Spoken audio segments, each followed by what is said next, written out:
Hi everybody, welcome to Caketastic Cakes. It's Jen and I'm going to show you today how I made this starry skied cake. And if you see me using any tools or supplies that you can use, check the link in the description below to help you out. Alright, now I'm going to start with some gum paste. I rolled it out nice and thin. I used a couple wooden stirring sticks that I actually got it from Home Depot or Lowe's or somewhere to make it all a nice even thickness. And I'm using my little star stamper there to just cut out a whole bunch of little stars. And since this is gum paste, I'm going to set them on a paper towel and then let them dry and harden up. I had a larger star. I cut some stars out there as well. And now I'm using an X-Acto knife to just kind of go around the edges of the bigger star and trim off a little bit in order to make also like a medium-sized star. So I've got some little stars and then I'm going to trim down my big stars to make, medium stars. So I felt like the big ones were just a little bit too big for my cake. Okay, now I've got a bunch of circles of gum paste that I've cut out. Some of them are a little crooked or uneven. That doesn't matter because there you go. I'm going to make a bunch of crescent moons out of them as well. And, in our sky, we only have the one moon that we see. But in my cake sky, it's, Jupiter or something like that. So we've got lots of moons, lots of stars. I made a bunch of lines, like parallel lines there in my gum paste. Now I'm doing a cut at an angle. Going to make just a few little diamonds because, little diamonds in the sky, like our twinkle twinkle star.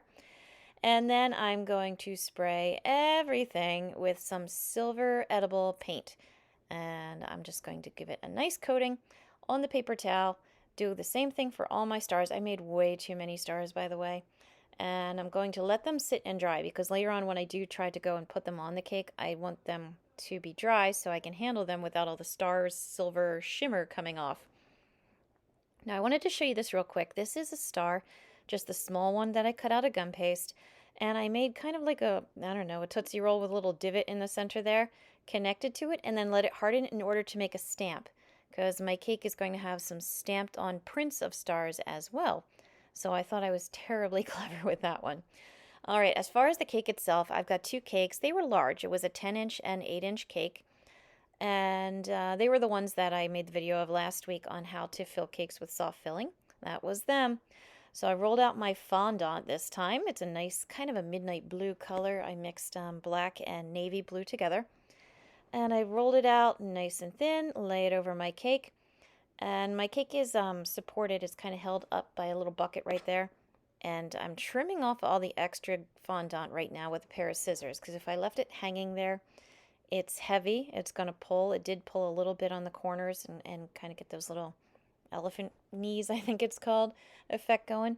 So I had to go back and put a little Crisco on it later just to kind of soften and smooth it back up.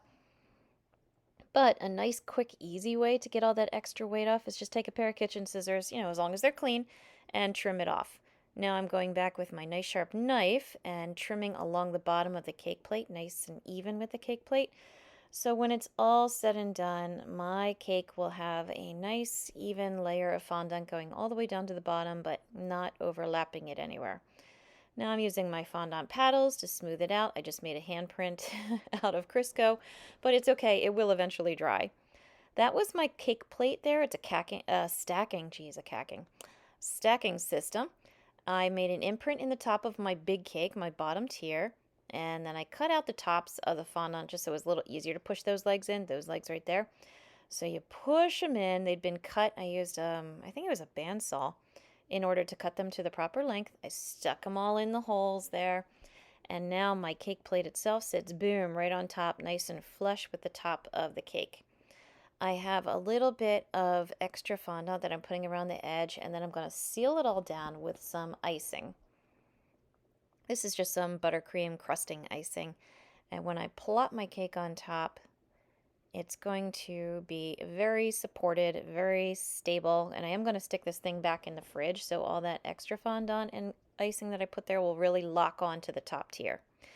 This is some black fondant here that I rolled out really, really long, using my rolling cutter there, my ribbon cutter, to cut a really long strip just to give me a border to put around the base of my cake. So there's one going around the bottom of my cake, trying to make it as nice and even as I can. Of course, it doesn't always work, but you do the best you can, right? And if you ever mess up too badly, just cover it with a decoration. That's my big motto, is just hide it if you can't fix it. Probably not a good way to live life, but anyway. All right, so I got another band going around the top.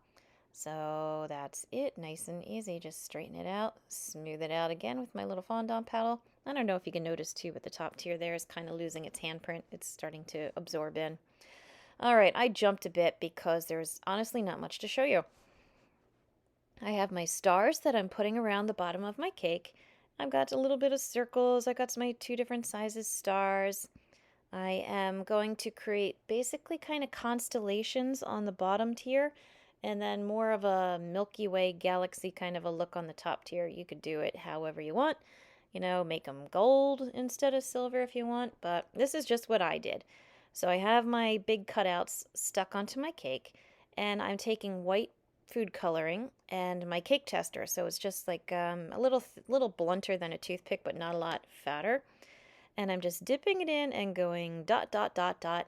But I'm kind of following along with my stars. You see how it surrounds the stars, but it doesn't go all over the cake? Okay. And up top, I had used a little piece of sponge with my white food coloring again and just blotted some Milky Way effect going. And now I'm using the stamp that I made, dipping it in some food coloring, and just kind of stamping it. It set up nice and hard. It really worked well. I was very happy with it. And I gotta say, I felt terribly clever, even though I probably shouldn't. But I was happy with it, so yes. I stamped around the top here and there, just because I could. And now I'm using the back of my paintbrush to also dip into the white food coloring and put some dots around. And this way, you can kind of see the smaller ones, the smaller dots from my cake tester are there, and then the larger ones, and then the smaller stars, and then the larger stars. And I've got a little bit of a depth going with the stars that are 3D, and then the stars that are stamped onto the cake. So yes, I've got sizes, I've got dimensions, I've got depth. You know, what doesn't this cake have?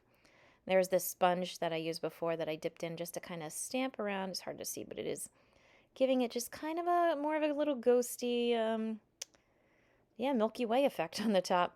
Now I'm connecting my constellations on the bottom by making little lines of white food coloring.